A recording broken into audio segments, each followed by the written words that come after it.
ओम श्री परमात्मने नमः। प्रणाम। गुरुगीता चैनल को स्वागत। पूर्व श्लोक रे भगवान निजर दिव्य कर्म विषय रे कहले से अकर्ता रूप रे कर्म करती। कर्मर इच्छा नकरी से कर्म करिबारु कर्मर बंधन तांको बांधी पारे नाही, से मुक्त। मानव जाति को मध्य से सही उपदेश देउछंती जे फल कौन हब, मोर केते लाभ हेब, से चिंता न करी कर्म करि चल, ताहेले कर्म बंधनरु मुक्ति मिल जिवो। एहीपरि निजर दिव्य कर्मर तत्व बुझाई सारी आजिर दुईटी श्लोक 15 एवं 16 श्लोक भगवान अर्जुन को आज्ञा देउछंती, मुमुक्षु माने जेपरि मुक्ति पाई कर्म करिछंती तुमे मध्य सेही परि कर। कर्म कौन एवं अकर्म कौन, कर्म को तत्वतः जानिबार प्रकरण आरंभ करुछंती। आसंतु सुनिबा श्लोक 15। एवं ज्ञात्वा कृतं कर्म पूर्वैरपि मुमुक्षुभिः कुरु कर्मैव तस्मात् त्वं पूर्वैः पूर्वतरं कृतम्। अर्थात पूर्व कालर मुमुक्षु माने मध्य एपरि जानी कर्म करि जाइछंती, एणु तुमे मध्य पूर्वजंक द्वारा बहु पूर्वरु करा जाइथिबा कर्म गुड़िकु सेमानंक परि कर। आसंतु हेर व्याख्या सुनिबा। एवं ज्ञात्वा कृतं कर्म पूर्वैरपि मुमुक्षुभिः, अर्थात पूर्व कालरे मुमुक्षु माने अर्थात जो व्यक्ति निजर कल्याण चाहती, कर्म बंधन मुक्ति चाहती, सेमानकु मुमुक्षु कहा जाए। एही मुमुक्षु माने एही परि जानी कर्म करिछंती। अर्थ जो महान पुरुष माने निज कल्याण पाई कर्म बंधन मुक्ति पाई कर्म फल आशा न करी केवल जहाँ सामना को कर्म आसिला, कर्तव्य कर्म आसिला ताहा करी चलिले तांकरी परि करिबाकू आदेश देइछंती। राजा जनक, इक्ष्वाकु, विवस्वान अर्थात सूर्य एवं मनु महाराज एमाने सबु आमर पूर्वज। एमाने जेपरि राजा होई मध्य ऋषिंक भली जीवन यापन करिछंती, जहा कर्म दिया जाइछि संसार करी घर संसार करी मध्य सेमाने निज कर्म छाड़ी नाहंती एवं जोगस्थ रहिछंती, तांकु अनुसरण कर। कुरु कर्मैव तस्मात् त्वं पूर्वैः पूर्वतरं कृतम्। अर्थ बहु पूर्वरु पूर्वज माने जेमिति कर्म कले तुमे भी ठीक सेमिति ही कर। एठारे भगवान आदेश देउछंती, एमिति ही कर, अर्थात अन्य प्रकार कर्म तुमे किछि करि परिबनी, तांकरी परि ही करिवाकू से बाध्य करूछंती। अर्जुन मध्य मुमुक्षु थिले, निजर कल्याण चाहूथिले। युद्ध कले तांकर किछि कल्याण हबनी भली तांकु लागिला, तेणु ताहाकु घोर कर्म कही छाड़ी दबाकू चाहूथिले। अर्जुन को एठारे आज्ञा देउछंती कि जेपरि तुमर पूर्वज माने अकर्ता होई राज्य शासन कले, कर्तृत्व अभिमान न रखी अनुकूल परिस्थिति पर प्रतिकूल परिस्थिति रे जहा कर्तव्य कर्म सामना को आसिला ताहा करिगले तुमे मध्य सेही परि ही कर। सेमाने जेपरि जोगरे स्थित होई कर्म कले तुमे मध्य कर्म करिबा समय रे जोगस्थ हुआ, ताहेले तुमे मध्य मुक्ति पाई जिवो, तुमर कल्याण हेबो। एठारे अर्जुनंक जगारे आमे निजे निजको रखी जदि देखिबा, ताहेले भगवान हमको आज्ञा कौन दउछंती। आमको भगवान कहउछंती संसार ठू जो शरीर बुद्धि मन इंद्रिय कर्म सामग्री सबु मिलिछि ताहाकू स्वार्थ सिद्धि रे न लगाई लोकंक कल्याण पाई देशवासींक सेवा पाई लगाइबा उचित। अर्थात समस्त कर्म लोकहित पाई समर्पित हेबा उचित। जदि केही बिजनेस करूछंती, बिजनेस रे तो किछि लोकहित हेई परिबनी एपरि भाव थाए, किंतु सेमिति नुहे। लोक सेवा हेई परिबो, समस्तंकर सुविधा सामग्री जोगाई परिबा, सेही परि चिंता करी जिनिसर उचित मूल्य नबा। आम भितरर भाव ठीक रहिबा कथा। आमे कोन भाबुचे लोक कल्याण पाई बिजनेस करूचे ना निजर लाभ क्षति पाई निजर बैंक बैलेंस बढ़ेबा पाई आमे बिजनेस करूचे से सब जिनस चेक करबा कथा। फलर इच्छा रखी कर्म करूचे ना अन्य मानकर कल्याण चिंता करूचे। अन्य माननकु साहाय्य करि सारी मु एमिति कली सेमिति कली एपरी कर्तृत्व अभिमान आसुची ना कर्म करि सारी सब भूली जाउचे। निज पाई कर्म करूचे ना भगवान का पाई कर्म करूचे ए सब ज्ञान को जानी कर्म करिबा उचित। कर्मजीवी माने अर्थात चाकरिया माने सामना को जेमिति कर्म आसिला सेमिति चाकरी करने को बाध्य निजको भल लागू कि न लागू किंतु मनरे शांति न थाए कारण समस्ते पैसा पाई ही काम करने को जानती फल इच्छा थिबारु शांति पांतिनी। एपरी कर्मजीवी मध्य शांति पाई परिबे।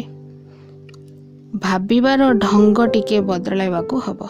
कौन भाबिबे भाबिबे जे मु जहाँ भी कर्म करुछि भगवान को पाई करुछि पैसा पाई करूनी। कर्म कले तो आपे टंका दरमा सब आसिक पहुँचब पैसा पाई किछि कर्म करबा दरकार नहीं। भाबिबा केमिति ताहा शिखिबा निहाती दरकार। भावग्राही से भावग्राही भाव ही बुझंती से ही अनुसार आमर कर्मर संज्ञा तैयारी हुए। गृहिणी माने से माने तो बिना दरमारे सकाळु राति पर्यंत घरर जाबतीय काम करी चलती। तांकर कौन स्वार्थ थाए तांकर कौनसी फल इच्छा मध्य न थाए। केही भी दरमा पाई काम करंतिनी कर्तव्य भावी कर्म करी जानती। ताहले सब गृहिणी माने कर्म बंधन रु मुक्ति पाई जाउथांते समस्तंकर कल्याण हो जाउथांता किंतु सेमती हुएनी कारण गृहिणी मानकर सबुठु बड़ प्रॉब्लम है ममता आउ आसक्ति। पिलांकु छोटरू बड़ कर दियंती किंतु वृद्ध अवस्था आसिले आशा करंती पिला मोर करंतु मु एते कली मते केही पचारु नाहंती। एइठी भाव बदली जाए चिंताधारा शेष आड़कू बदली जाए अशांति बढ़ी जाए। घर संसार आरंभ बेले जो चिंताधारा रे पशि सेवा कार्य आरंभ करथिले संसार छाड़िला बेलू जदि सही भाव रही तेबे जाई कर्म बंधन रु मुक्ति मिलिबो। पिलांकु बड़ करी सारी निजठू काटी दबाकू हुए। भगवत प्रेम रे पड़िबाकू हुए पुत्र प्रेम रे नुहे। मु चली गले घर संसार केमिति चलिबो से कथा मु काहीकि चिंता करिवि। मते घर दियागला घर संभालिबा पई पिला छुआ दियागला बड़ करबाकू तांकर भविष्यत सेमाने बनेबे मु किए तांकर विषय भाबिबाकू। मोर चिंता केवल आत्मकल्याण पई रहिबा दरकार। भगवान देइथिबा कर्म को बंचिथिबा पर्यंत करि चलिबा दरकार। घर ओळेला बेले केबे भी भाबिबेनी मु घर ओळौची भाबिबे मु भगवानंकर घर ओळौची। रोषेई कला बेले भाबिबे मु भगवानंक पिलांक पई रोषेई करूची।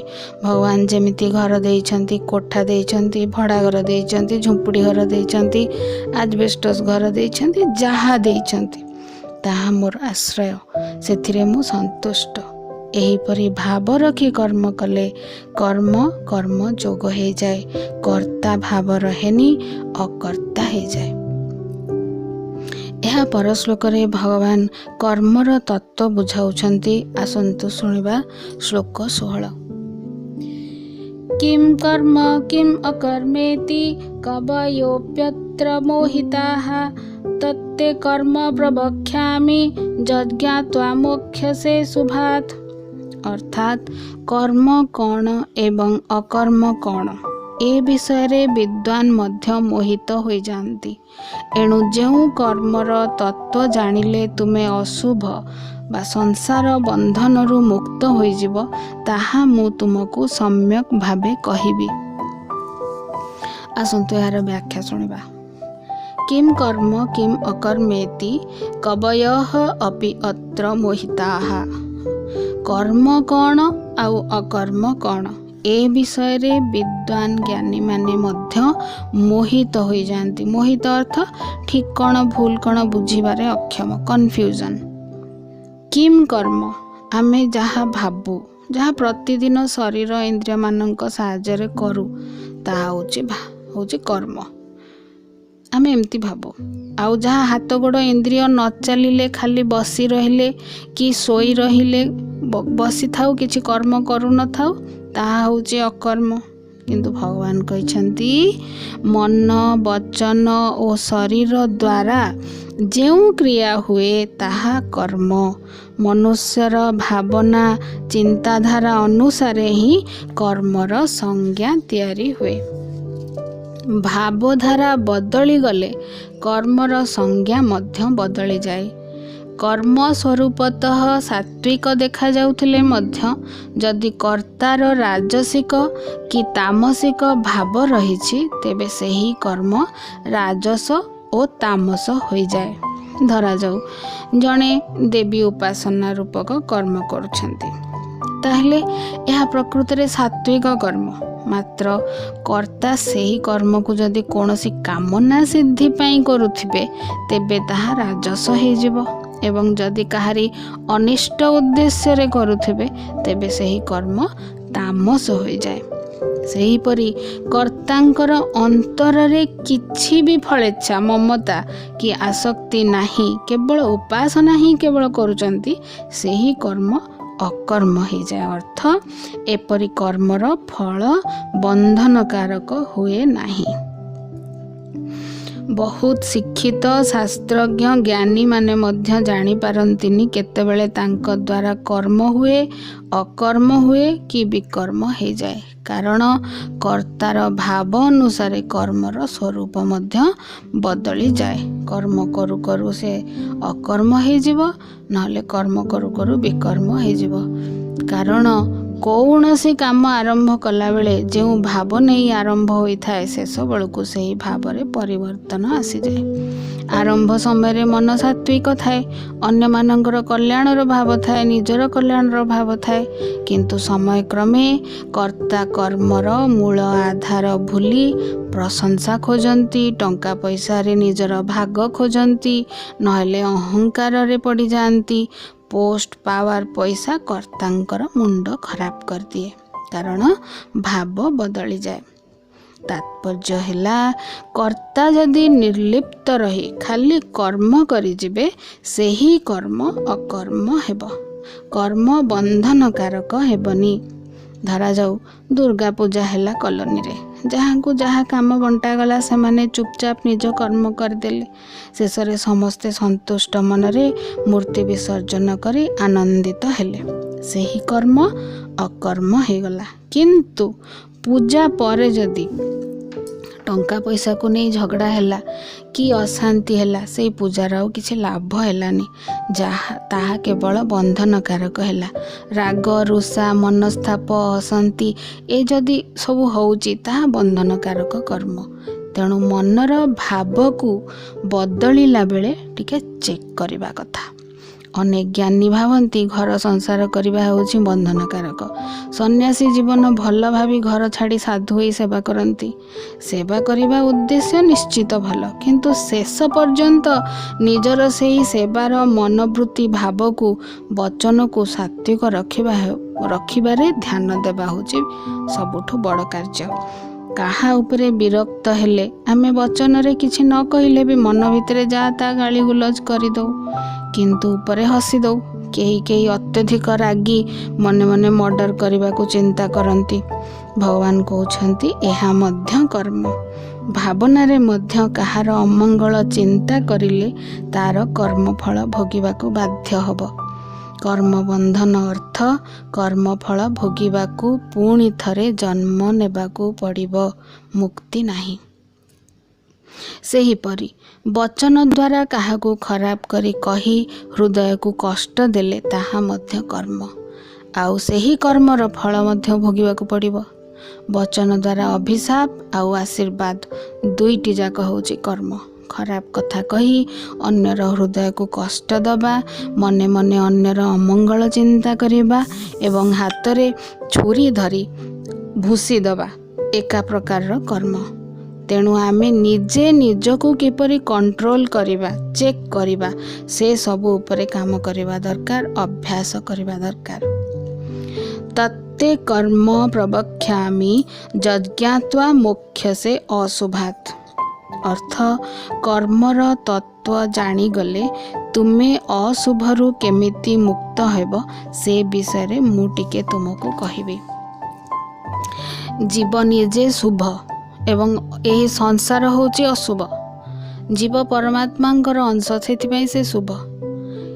परमात्मांकर अंश हेई मध्य संसार रूपक अशुभर माया जाल रे छंदी होई ईश्वर विमुखी हुए मनुष्य। संसारर वस्तु पाइबारे समय काटी दे ताकू ही खोजु थाए। सांसारिक वस्तु पछरे आमे धाई थाउ। भगवान कहउछंती जहा को जानी कर्म कले तुमे अशुभरू अर्थात जन्म मरण रूपक संसाररू मुक्त हे जीव। मु सेही कर्म तत्वर वर्णना करिबे। नेक्स्ट वीडियो रे सब कर्म तत्वर आहुरी अधिका वर्णना हेबो सुनिबे। विवेक द्वारा मनुष्य शुभ एवं अशुभर पार्थक्य बुझिपारे। कर्मर तत्व बुझिबा पई विवेक बुद्धि अलर्टनेस सब दरकार। खाली शुणी देई बुझी देई छाड़ी देले हबनी। ताहाकु प्रतिदिन प्रति मुहूर्त रे काम रे लगाइले प्रैक्टिस कले जाई परमात्मा तत्वर अनुभूति हुए। परमात्मा तत्व को पाइबा पई को भविष्यत को अपेक्षा करिबा दरकार नै। परमात्मा तत्व कर्मर तत्व अहरह आमरी सांगरे अछि। याकु तत्काल ए मुहूर्त रे मध्य अनुभव करी हब। कर्म कला बेले परमात्मा को निज पाखरे अनुभव कले ताहा जोग हुए बा परमात्मा सह संबंध हेला बोली जानी हब। कर्म न कला बेले सोईथिला बेले मध्य परमात्मा को निज पाखरे अनुभव कले ताहा मध्य कर्म जोग ही हुए। मु करुची मु कली ए सबुरे अहं भाव थिबारु एपरि भाव साधना रे ऊपर को उठिबा को दिएनी। मु साधना करुची एपरि भाव मध्य सूक्ष्म अहंकार आणे।